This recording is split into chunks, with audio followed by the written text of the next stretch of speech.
Hello friends, good afternoon. कैसे हो? I hope कि आप लोग अच्छे ही होंगे। सो फ्रेंड्स, आज की इस वीडियो आप लोग से मैं जीके जेएस का टेस्ट लूंगा, special UP triple SC paid exam 2022 के लिए। फ्रेंड्स, इस टेस्ट में जो टोटल आपके क्वेश्चंस होंगे वो होंगे 30। अगर आप लोग 30 में से 12 प्रश्न सही कर लेते हैं तो आपकी पेड एग्जाम की तैयारी अच्छी है। इस वीडियो में मैंने जितने भी क्वेश्चंस लिए हैं सारे के सारे सिलेक्टेड क्वेश्चंस लिए हैं, इंपॉर्टेंट क्वेश्चंस लिए हैं, प्रीवियस ईयर के क्वेश्चंस लिए हैं जो एग्जाम में पूछे जा सकते हैं। तो चलिए इस वीडियो को स्टार्ट करते हैं। लास्ट में आप लोग अपना नाम और स्कोर कमेंट बॉक्स में ज़रूर से ज़रूर बताइएगा। यहाँ पे कुछ उपनाम हैं और नाम हैं, तो किसका क्या उपनाम है ये आपको बताना है। सभी लोग जवाब देने का प्रयास करेंगे। आंसर सोचने का ज़्यादा समय चाहिए तो आप लोग वीडियो को रोक भी सकते हैं, बट सभी लोग 30 के 30 प्रश्न का जवाब देंगे कमेंट बॉक्स में।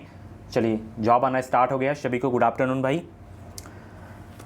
अगर आप लोग फॉर्म को नहीं भरें तो फॉर्म को जल्द से जल्द भर दें आप लोग, और जो लोग फॉर्म को भर दिए हैं तो वो लोग अपनी तैयारी स्टार्ट कर दें।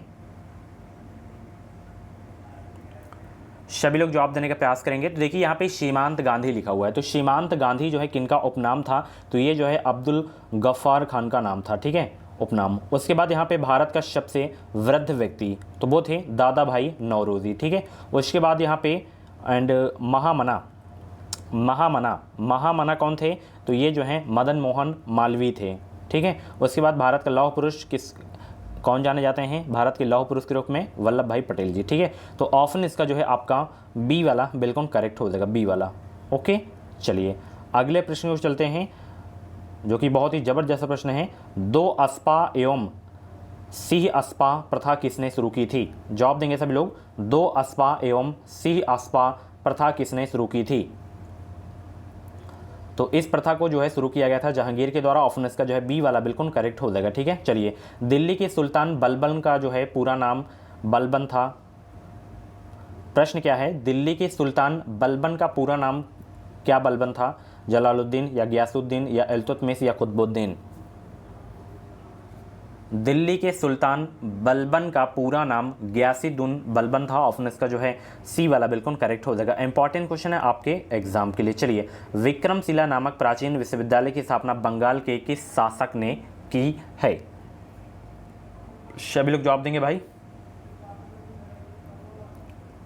विक्रमशिला नामक प्राचीन विश्वविद्यालय की स्थापना बंगाल के किस शासक ने की थी? धर्मपाल ने की थी, ठीक है। ऑप्शन इसका जो है ए वाला बिल्कुल करेक्ट हो जाएगा। स्टार लगा के नोट कर लीजिएगा, बहुत ही जबरदस्त प्रश्न था आपके एग्जाम के लिए। सती प्रथा का प्रथम अभिलेखी जो है साक्ष्य प्राप्त हुआ था कहाँ से? सती प्रथा का प्रथम अभिलेखी साक्ष्य प्राप्त हुआ है कहाँ से? तो ये प्राप्त हुआ है एरण से। कहाँ से प्राप्त हुआ है? एरण से, ठीक है। ऑप्शन इसका जो है ए वाला बिल्कुल करेक्ट हो जाएगा। चलिए, महावीर जैन की मृत्यु निम्नलिखित में से किस नगर में हुई है? महावीर जैन की मृत्यु निम्नलिखित में से किस नगर में हुई है? अगर आप लोग सिलेबस का वीडियो नहीं देखे हैं तो सिलेबस का वीडियो जरूर देखिएगा। इस वीडियो को डिस्क्रिप्शन बॉक्स में सिलेबस की वीडियो की लिंक आपको मिल जाएगी। आप लोग सिलेबस को अच्छे से नोट कर लीजिएगा। इसके अलावा टेलीग्राम पे भी मैं PDF सेंड कर दिया था, तो आप लोग वहाँ पे सिलेबस की PDF डाउनलोड कर सकते हैं, ठीक है।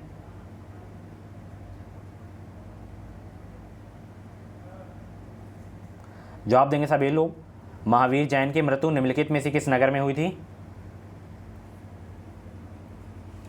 पावापुरी में हुई थी, ठीक है। ऑप्शन इसका जो है सी वाला बिल्कुल करेक्ट हो जाएगा, ठीक है। कुंडग्राम वैशाली में इनका जन्म हुआ था, ठीक है। चलिए, अक्सर एग्जाम में पूछा जाता है बौद्ध धर्म से कि गौतम बुद्ध का महापरिनिर्वाण कहाँ पर प्राप्त हुआ था? कुशीनगर में हुआ था, और जन्म उनका लुम्बिनी में हुआ था। अमेरिकी पत्रकार जो महात्मा गांधी के भारत छोड़ो आंदोलन के दौरान उनके साथ था, उनका नाम क्या था?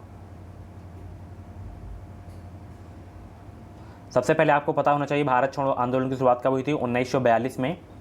तो उस समय जो थे वेब मिलर थे, ठीक है। ऑप्शन इसका जो है आपका सी वाला बिल्कुल करेक्ट हो जाएगा। चलिए, सुभाष चंद्र बोस ने फॉरवर्ड ब्लॉक की स्थापना किस वर्ष की थी? फॉरवर्ड ब्लॉक पार्टी की स्थापना जो है किस वर्ष किए थे सुभाष चंद्र बोस ने? 8 का जवाब देने का प्रयास करेंगे।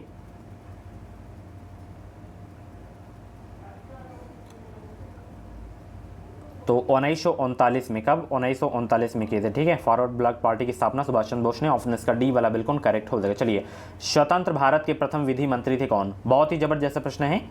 स्वतंत्र भारत के प्रथम विधि मंत्री थे कौन?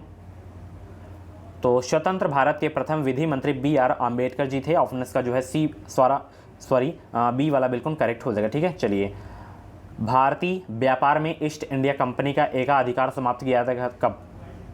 जवाब दीजिए सब लोग। भारतीय व्यापार में ईस्ट इंडिया कंपनी के एकाधिकार समाप्त किया गया था कब?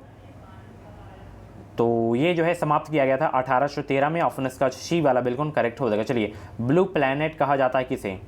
ब्लू प्लैनेट कहा जाता है किसे? जवाब देने का प्रयास करेंगे। 11 का राइट आंसर क्या हो जाएगा? नीला ग्रह किसे कहा जाता है? पृथ्वी को कहा जाता है। ऑप्शन इसका जो है बी वाला बिल्कुल करेक्ट हो जाएगा। चलिए, विश्व का सबसे ऊंचा पठार कौन सा है? जवाब देने का प्रयास करेंगे सभी लोग। और जितने भी लोग वीडियो को देख रहे हैं सभी लोग वीडियो को लाइक करके शेयर कर देंगे। पेट से संबंधित कुछ भी डाउट्स अगर आपके मन में है तो आप लोग कमेंट बॉक्स में अपना डाउट क्लियर कर सकते हैं। विश्व का सबसे ऊंचा पठार कौन सा है भाई? तो विश्व का सबसे ऊंचा पठार है तिब्बती पठार। ठीक है, ऑप्शन इसका ए वाला बिल्कुल करेक्ट हो जाएगा। इंपॉर्टेंट क्वेश्चन है आपके एग्जाम के लिए। चलिए, कौन सा पर्वत हिमालय श्रृंखला का अंग नहीं है? कौन सा पर्वत हिमालय श्रृंखला का अंग नहीं है? कौन सा पर्वत जो है हिमालय श्रृंखला का अंग नहीं है? अरावली नहीं है। ठीक है, ऑप्शन इसका ए वाला बिल्कुल करेक्ट हो जाएगा। चलिए, भारत के दक्षिण छोर का नाम क्या है? भारत के दक्षिण छोर का नाम क्या है? ये बहुत एग्जाम में क्वेश्चन पूछा जाता है। भारत के दक्षिण छोर का नाम क्या है? तो निकोबार द्वीप में स्थित इंदिरा पॉइंट है। ठीक है, ऑप्शन इसका सी वाला बिल्कुल करेक्ट हो जाएगा। चलिए, दो नदियों के बीच उपजाऊ भूमि को कहते हैं क्या? दो नदियों के बीच उपजाऊ भूमि को कहते हैं क्या? 15 का जवाब देने का प्रयास करेंगे सब लोग।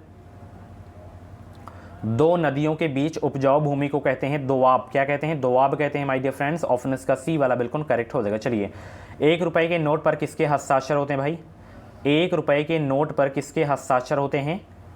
जवाब देंगे सब लोग। 16 का राइट आंसर क्या हो जाएगा? तो 1 रुपए के नोट पर भारतीय वित्त सचिव के जो है सिग्नेचर होते हैं। ऑप्शन इसका सी वाला बिल्कुल करेक्ट हो जाएगा। ठीक है, बाकी इससे ऊपर के नोट आरबीआई के गवर्नर के सिग्नेचर होते हैं। ठीक है, किसान क्रेडिट कार्ड योजना का प्रारंभ किया गया था किस वर्ष? 17 का जवाब देने का प्रयास करेंगे। किसान क्रेडिट कार्ड योजना का प्रारंभ किया गया था कब? 1998-99 में किया गया था इस योजना का प्रारंभ। ऑप्शन इसका सी वाला बिल्कुल करेक्ट हो जाएगा। केंद्र सरकार के राजस्व का मुख्य स्रोत क्या है? केंद्र सरकार के राजस्व का मुख्य स्रोत क्या है? केंद्र सरकार के राजस्व का मुख्य स्रोत है वस्तु एवं सेवा कर। ऑप्शन इसका जो है डी वाला बिल्कुल करेक्ट हो जाएगा। भारत में दशमलव मुद्रा प्रणाली कब से शुरू हुई? भारत में दशमलव मुद्रा प्रणाली जो है कब से शुरू हुई?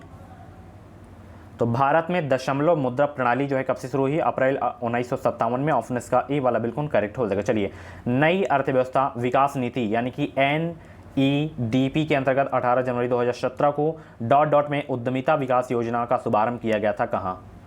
20 का जवाब देने का प्रयास करेंगे सब लोग।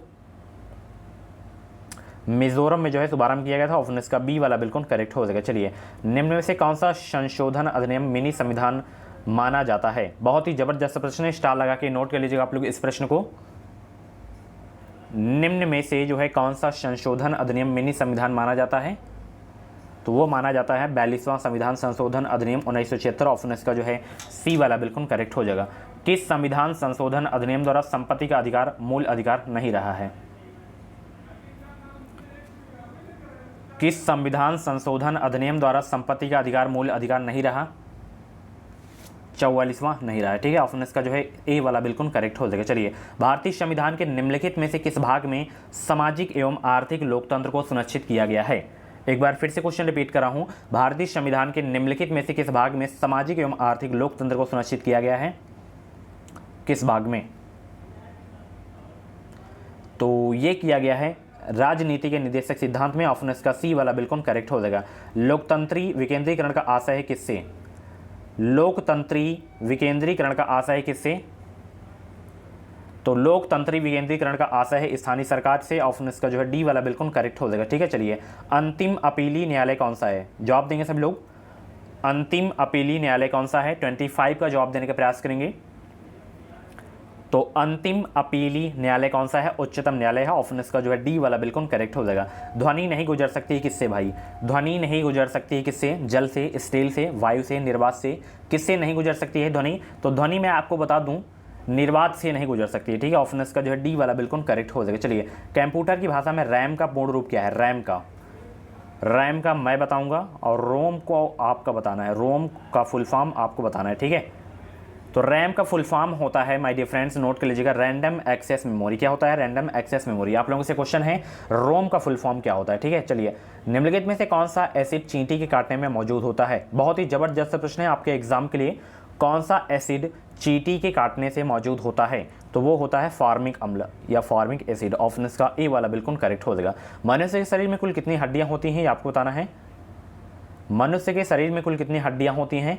206 हड्डियां होती हैं। ऑप्शन इसका बी वाला बिल्कुल करेक्ट हो जाएगा। चलिए एक क्वेश्चन आप लोगों से है, ठीक है, कि कानों में हड्डियां की संख्या कितनी होती है मनुष्य के, ये आप लोग बताइए। सबसे छोटी हड्डी है स्टेपिस, उसका नाम है, और सबसे बड़ी हड्डी जांग में पाई जाती है, उसका नाम है फीमर।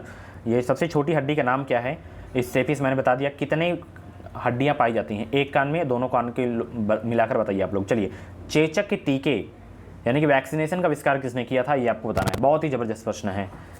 चेचक के टीके का आविष्कार किसने किया था? एडवर्ड जेनर ने किया था चेचक के टीके का आविष्कार। ऑप्शन इसका जो है सी वाला बिल्कुल करेक्ट हो जाएगा। ठीक है, सो फ्रेंड्स ये थे जीके जीएस के टॉप 30 इंपॉर्टेंट क्वेश्चंस। इन 30 क्वेश्चंस में से आपके जितने भी क्वेश्चंस करेक्ट हुए हो तो आप लोग अपना नाम स्कोर कमेंट बॉक्स में जरूर बताइएगा। और ऐसी वीडियोस देखने के लिए आप लोग हमारे चैनल से जुड़े रहें। चैनल को सब्सक्राइब करके बेल आइकन को ऑल पे प्रेस कर लीजिएगा। इस चैनल से आप लोग जुड़े रहें। इस चैनल के माध्यम से आपको निश्चित ही मदद मिलेगी। जो भी यूपी SSC पेड एग्जाम की अपडेट रहेगी वो अपडेट आपको सबसे पहले हमारे चैनल के माध्यम से देखने को मिलेगी। चलिए मिलते हैं अगली क्लास पे। Thank you so much.